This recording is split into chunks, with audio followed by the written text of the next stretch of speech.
Nós estamos recebendo aqui nos estúdios da Rádio Cultura de Timbó a fonoaudióloga, a Michele Zancanella, da Clinitim, para falar com a gente sobre essa data importante, não só para o pessoal da Clinitim, mas para todas as pessoas.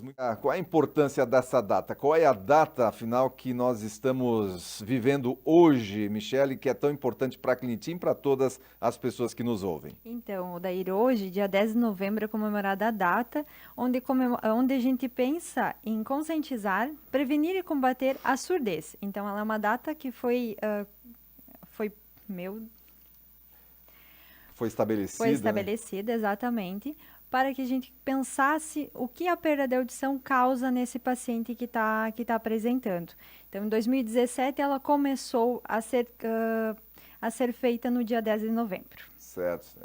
Não é uma, na verdade, não é uma comemoração, né? Mas é uma data alusiva a essa questão da perda auditiva e da surdez, para que haja uma conscientização a respeito desse assunto, né, Michelle? A gente não pode dizer que está comemorando essa data, mas é Exato. uma data de conscientização, né? Exatamente, é pensando naquela questão assim, o que a perda de audição, como vamos combater, né? E o Certo. que nós vamos fazer para tentar prevenir uma pessoa ter perda de audição. Hoje a Organização Mundial da Saúde estima que em 2050, em cada 4 pessoas, ou daí uma delas terá perda de audição.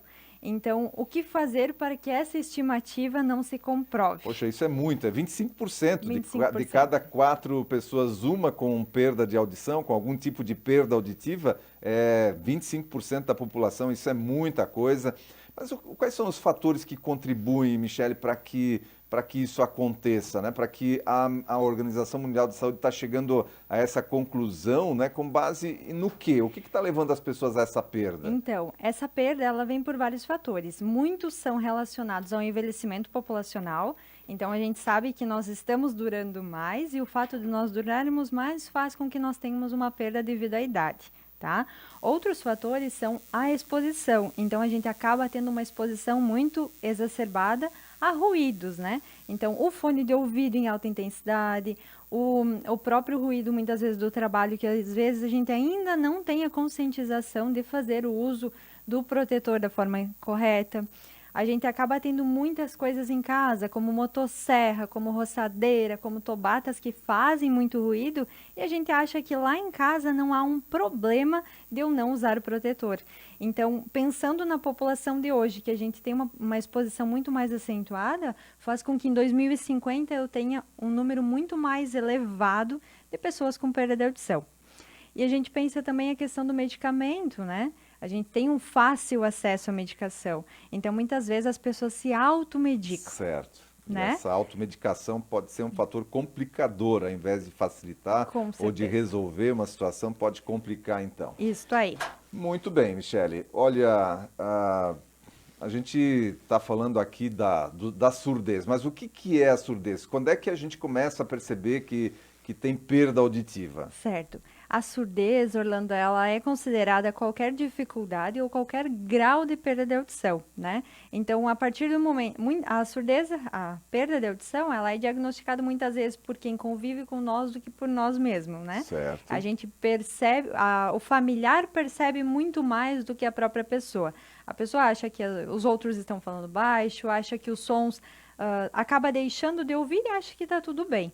Então, ela é qualquer dificuldade, já é considerada uma surdez, o que vai ter são graus diferentes, né? Qualquer dificuldade ou então inconsistência na minha audição, ela é uma surdez, tá? Certo, certo. Então, eu tenho qualquer redução, qualquer situação ali que eu tenha dificuldade, é considerado surdez. E a gente já comentou, mas vamos reforçar aí, então, o que pode levar a essa situação de surdez, a Isso. perda auditiva. Então, assim como a gente comentou, a questão do envelhecimento seria o ponto inicial, mas doenças como pressão alta, como diabetes, né? Às vezes o paciente tem dor, tem dor, tem dor de ouvido e nunca tratou. Essa inflamação contínua, essa inflamação com frequência, ela faz com que haja uma deterioração das células auditivas. Então, ela faz com que eu tenha uma perda a longo prazo. Então, esse cuidado é essencial. Tive dor, tem que buscar o profissional adequado, tem que fazer o tratamento da forma certa para evitar que a longo prazo eu tenha uma perda. Muito bem. E tem diferentes graus aí de perda auditiva? Isso é uma coisa que começa gradualmente, vem de uma vez só? Como é que funciona? Isso é interessante falar, Odair, porque assim, às vezes as pessoas falam assim, ah, mas eu ainda estou escutando, então eu não sou surdo. Realmente, você não é surdo, mas você apresenta um grau de surdez. A gente divide, baseado em alguns autores, a gente divide em 5 configurações. Então, o paciente pode ter desde uma perda leve, onde a dificuldade dele vai estar presente somente quando tiver mais pessoas falando, eu não vou entender. Certo. Até uma perda profunda, onde o mínimo que ele vai conseguir ouvir é um avião passando. Então, é difícil comparar, por exemplo, mas o meu tio tem perda e ele não escuta, ele é surdo. Não. Pode ser que eu também tenha um grau de surdez, só que o meu grau de surdez seja um grau menos acentuado. Isso faz com que a gente pare de, o que o tratamento do vizinho foi, será o meu tratamento também, né? Então a gente tem que olhar com um olhar diferente e observar cada paciente. Muito bem, até porque tem diferentes idades. É comum crianças, adolescentes também já terem perda auditiva? É comum e hoje eu tenho tido bastante em consultório pacientes autistas. Então vale ressaltar essa questão, por quê? Porque muitas vezes a gente pensa assim, é porque ele é autista que ele não responde, né? Ou, é porque isso é característico do autista, não responder, não ter o contato direto, ou às vezes estar fazendo alguma coisa e não dar resposta à pessoa que está próximo. Eu peguei 3 pacientes sequentes com autismo e perda de audição, onde o não responder deles eram pela perda de audição e não somente pela característica do autismo. Então, crianças, sim, são bastante comum, a gente acaba muitas vezes não observando esse público. Muito bem. E agora, as pessoas hoje que têm perda auditiva, que têm identificados aí problemas ligados à surdez, você tem tratamentos. Quais são os tratamentos possíveis e indicados? Exatamente. Aquela questão que eu falei que não adianta a gente se basear no que o vizinho fez, ela é muito pontual. Por quê? Porque existem surdez, que a gente fala, perdas de audição, que são perdas de audição condutivas. Então, eu tenho diferentes tipos de perda. Se for uma perda condutiva, baseada num tratamento com otorrino, ou baseada muitas vezes até numa remoção de cera, o meu paciente já volta a ouvir. Então, eu não posso fazer o que o outro faz por conta própria. E é claro que dependendo do grau, dependendo do tipo de perda, o que aconteceu lá internamente no meu ouvido, eu vou necessitar ou de uma cirurgia ou do uso do aparelho auditivo. Então a gente sempre fala que existem 3 tratamentos e que cada caso é um caso. O tratamento medicamentoso, que é prescrito pelo otorrino, o tratamento cirúrgico, que é feito por ele, e o tratamento que é a reabilitação auditiva, que é feito pelo fonoaudiólogo, que aí é o aparelho auditivo. Certo. E o aparelho auditivo hoje, ele cada vez mais está se modernizando, novas tecnologias chegando. A gente sempre lembra do aparelho auditivo que quando a pessoa usava, a gente sabia que a pessoa estava usando o aparelho auditivo, né? Tinha até um certo preconceito com relação a isso, mas hoje em dia os aparelhos estão muito mais modernos, menores, né? Muita tecnologia envolvida. Exatamente. Hoje em dia, eu sempre falo assim, o aparelho ele é mais discreto que a surdez, e isso é uma realidade. Principalmente quando a gente pega de um grau moderado para baixo, né? Certo. Que o paciente já tem aquela dificuldade, virou de lado, já perdeu a informação e já não entendeu mais o que a pessoa estava falando. Então, hoje eles são extremamente discretos e extremamente tecnológicos. Beneficiam muito o paciente. Uhum.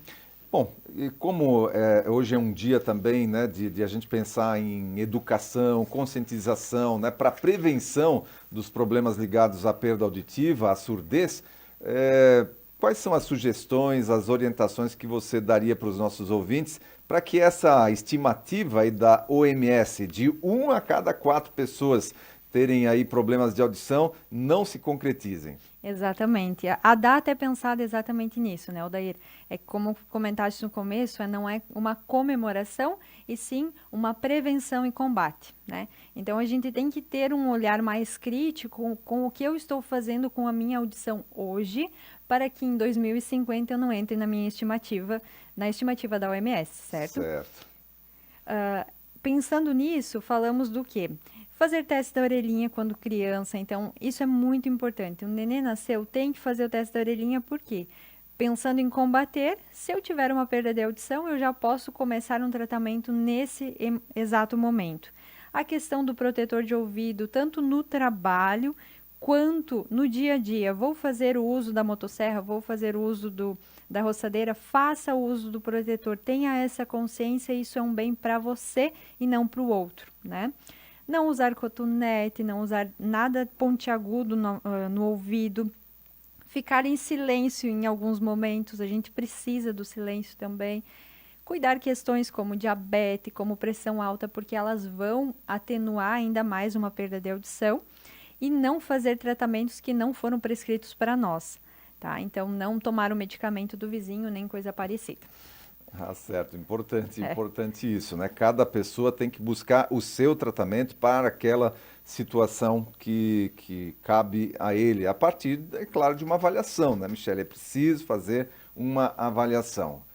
E, Michele, além da perda de audição, né, fazer com que a pessoa não escute ou tenha dificuldade de ouvir, isolamento social, aumento do volume da televisão, as pessoas precisam falar mais alto com você. Quais outros prejuízos que pode trazer para a pessoa? Então, baseado num estudo feito nos Estados Unidos, hoje a gente tem uma comprovação científica que faz a relação de eu ter uma perda de audição e eu ter mais probabilidade de desenvolver demência. Então, isso é algo muito importante e muito interessante de a gente frisar. Por quê? Porque às vezes a gente pensa, deixa ficar surdo, não tem problema nenhum.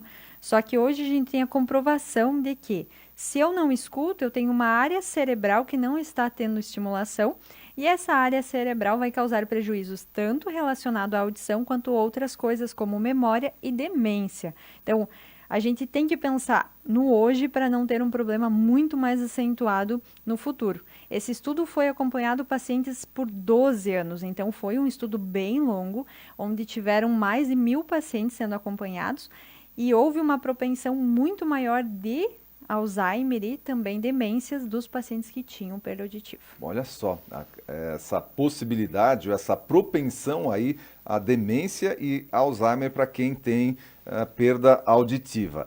E, Michele, a Clinitin, né, sabendo da importância de ouvir bem, aproveitando essa data, lançou uma campanha Ouça Bem com a Clinitin. Você pode explicar para a gente como é que vai funcionar essa campanha? Exatamente. Em todo o mês de novembro, pensando em combater os pacientes que já têm a perda auditiva instaurada, então que não tem como a gente fazer com que ele se cuide no momento prévio, a Clinitin lançou a campanha.